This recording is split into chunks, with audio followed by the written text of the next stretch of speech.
I'm wondering if you would just tell us a little bit about your story, how you became homeless. I came up here 8 months ago to be with my family, which was they're also homeless. They're staying at airport in right now.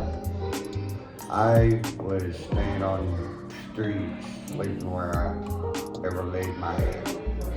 I came up here to be with them to get them off the streets where I got them out of that mission because it's not good. It's not a good place. They say it is, but it's not. What was not good about the mission? Things got missing quickly.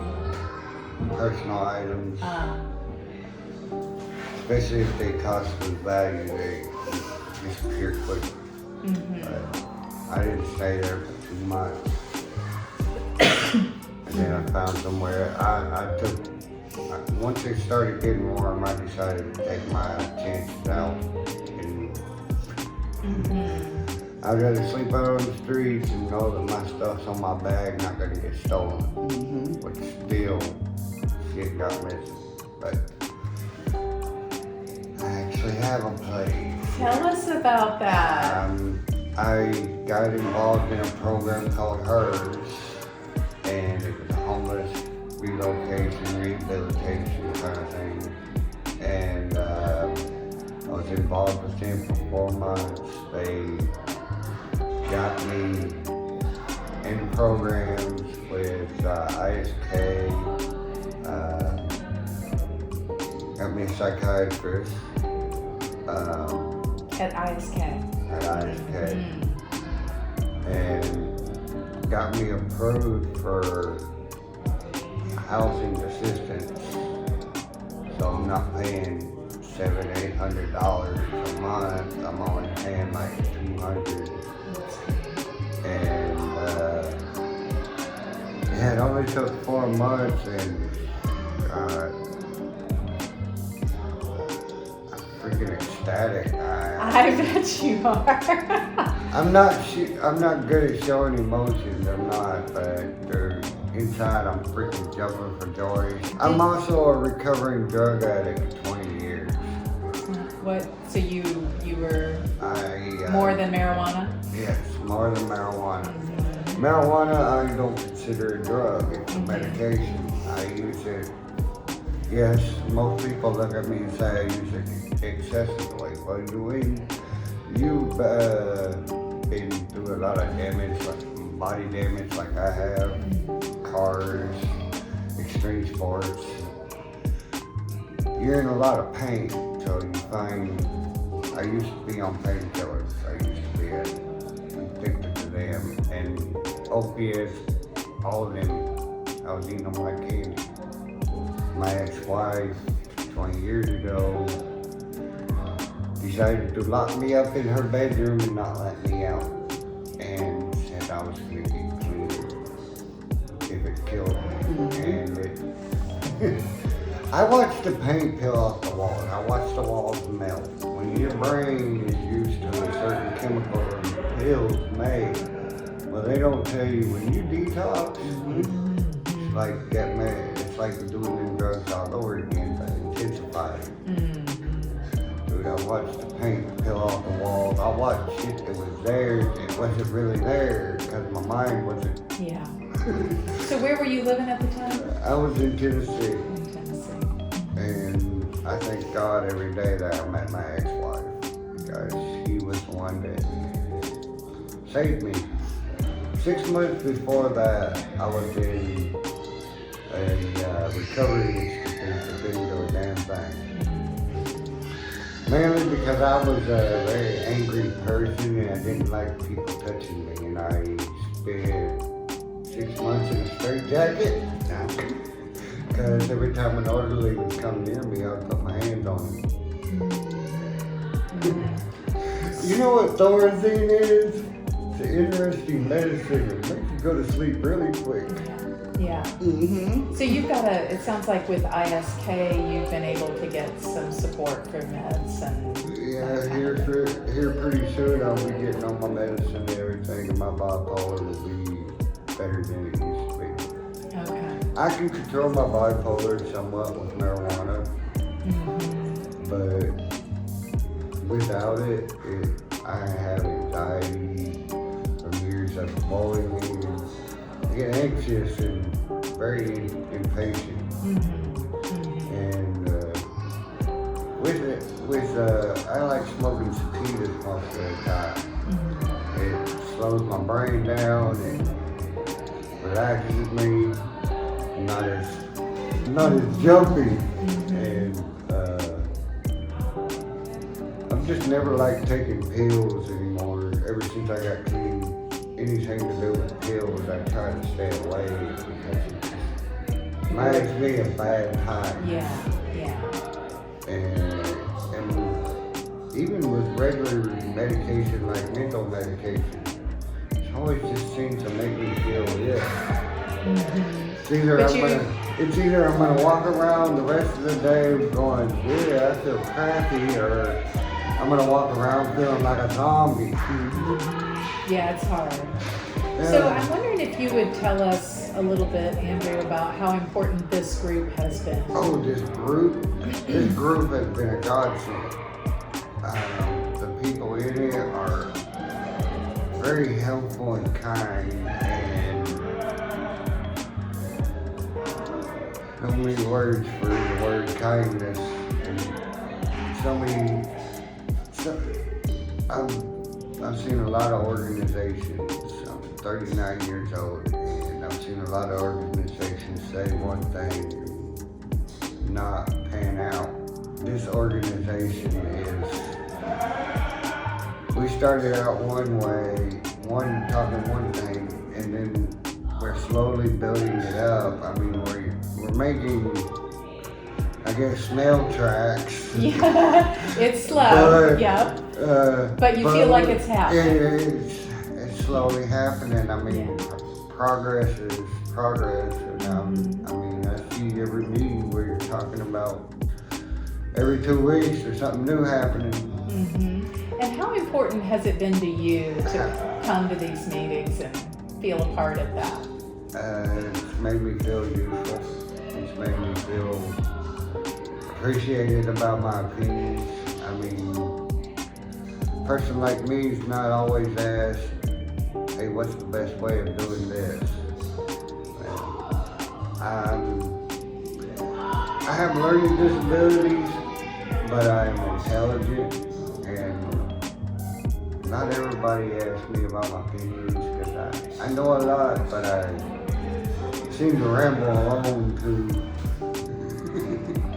But yes, it made me feel appreciated, it made me feel wanted, and I've met a lot of new friends, and I always I'm a Leo, and Leos like their friends.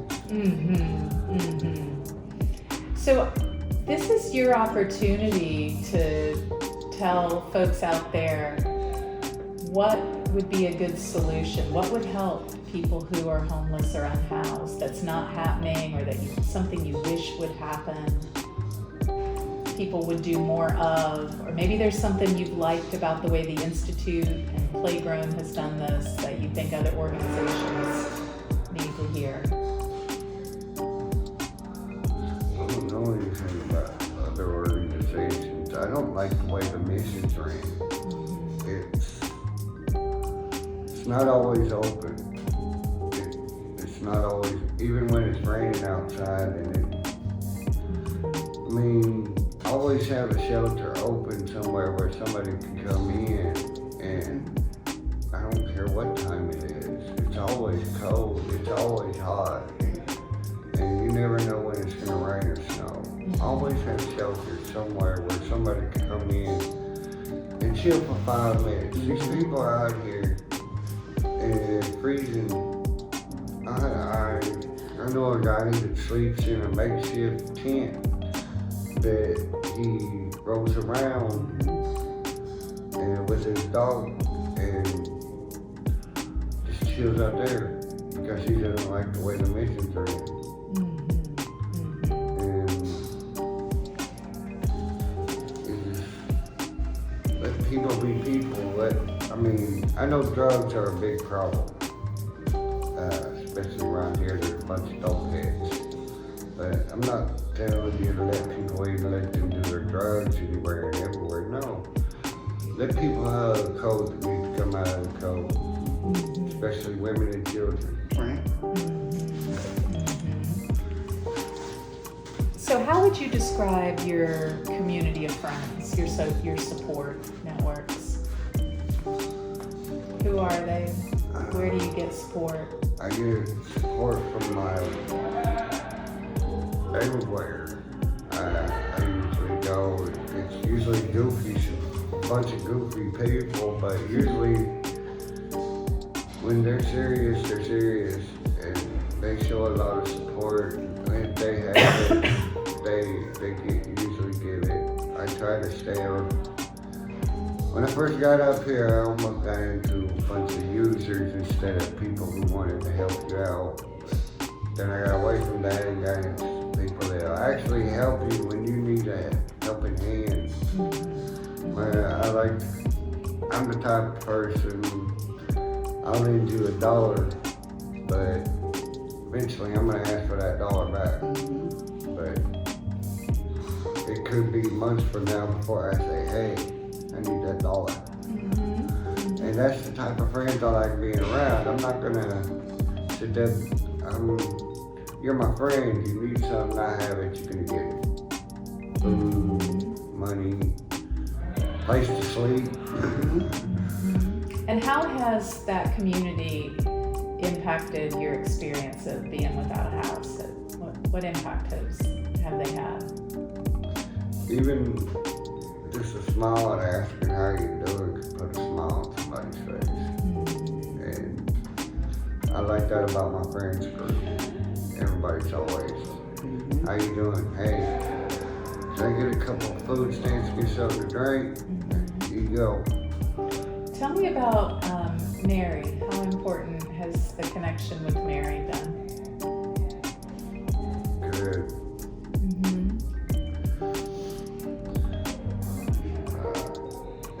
Everybody that I've met through this program and everything's been good. I like it. I like the people I've met. They're sweet. Everybody is sweet. All the women I've met is super nice. I'm not much, I don't know how to take people's gratitude that well. Never been, I guess I don't take emotion in very well, and I don't take gratitude. Most people say I look like I have a grudge on my shoulder sometimes or something, just walking around hating the world. No, I just don't take in emotions. I think I might be a little autistic, but never been diagnosed with that. I appreciate everybody I meet and all the help I get is overwhelming. So tell me about your health. How has your homelessness affected your health? Mentally wise, it's something that really drove me. If I wasn't as crazy as I am, it probably already drove me insane.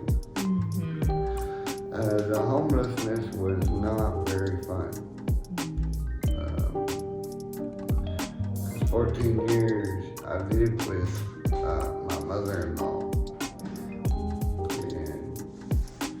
and she passed away, and then it seemed like shit ran downhill. And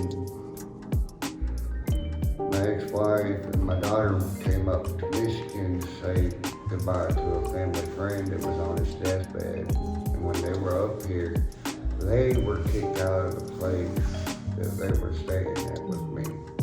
I was still allowed to stay there, but they had to leave with a big, huge argument. And I said, I ain't staying somewhere where my family can't stay. That's not right. And it took me 4 months to get up here. So, are there any recommendations if you wanted to tell the community at large, what should they be doing? You mentioned a few things, but is there anything else you want to say? The thing I did was there's always someone out there help. Any community, there's bunches of places around here. ISK's one of them, I've heard Urban Alliance, I don't know how many times people telling me. Dream Center, if you're looking for stuff, food, quick bite to eat, there's always places around here that can help. And I like, during the summer, there was, I think it was God's Kitchen or something like that, came out and brought them park and handed out meals. I like people like that. I like seeing things like people grilling out, handing out food for nothing.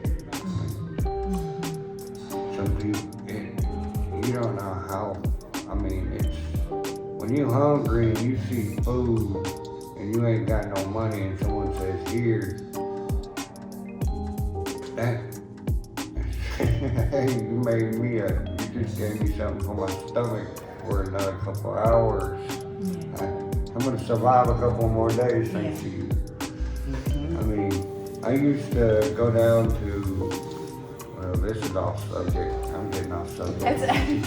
Well, so any other things you want people to know? Well, tell me one more time about the house that you got, or the apartment. The apartment I got was through a program called HERS, thanks to Mary Miller, Officer Mary Miller, sweet lady. And I think the program is called HERS. It was temporary relocating. And are you getting support to stay there long term? As long as I'm through the programs and stick with the programs I'm with, and keep my house clean. I'm a little untidy.